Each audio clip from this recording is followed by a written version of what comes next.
halkan garabkayga waxa taagan laba walaalaa oo sanadkan ku wada guuleystay tartamo aad u xiiso badan sidii horyaalka caasimadda ka socday ee magaalada Hargeysa iyo tartanka xiisaha badnaa ee championka ee ka socday magaalada Berbera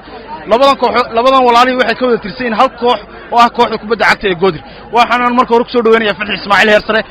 Fadxi ku soo dhaw Astaan Sports maxay niga wada dhigantay inaad sanadkan ku wada guuleystaan laba koob oo xiriir ah بيردو وانكله ولا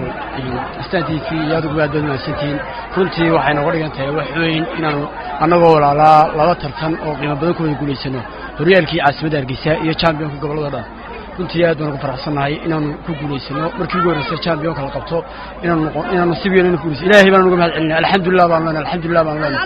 دون كفر حسن إن شاء الله وحنا رجعنا كوا كبدنا يقول يسنو بسم الله الرحمن الرحيم والله عبسان قلت هذا الناس أنت درانك ما تلمسوا كل كريو ورتبات في الحوار وهالكي يقولين كنت ما تقابل وقف رحسنا أكتي سكع يارو أو اللي يكون يقول سنة ترتكبيرك عاصمة يترتكي كوكا كوحها كوكا شامبيونكا runtii fadxiis gobol la wadnay oo markii saddexaad aan u ciyaarno koox weeye runtii waxaan rajaynaynaa inaan koob gobol ma noo dhimanay in koob gobol la soo wada ugu guuleysana alxamdulillah aad baan faraxsanahay waxyaabaha inaga caawiye maxaa kamid ah fadxi baan ku soo noqonay inaad laba tartan oo xiriir aad ku wada guuleysataan labadiina hal guri ka soo wada kacay runtii waxaa naga caawisay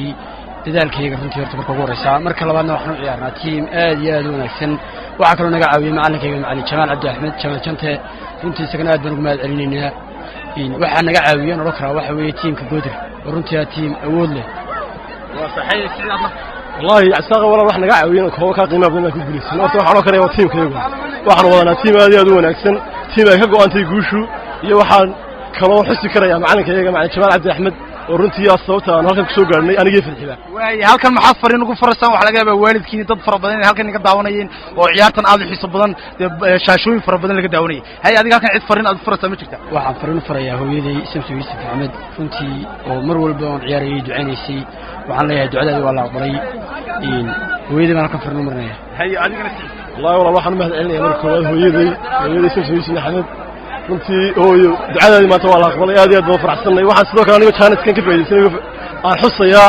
walaalkay Axmed Yasiis Ismaaciil Heersare oo runtii mar kasta tartankaas inta socday ila soo xiriiray ila soo hadlay waxaan leeyahay walaal ducadaadi waa la aqbalay waa mahadsantahay adigii hooyada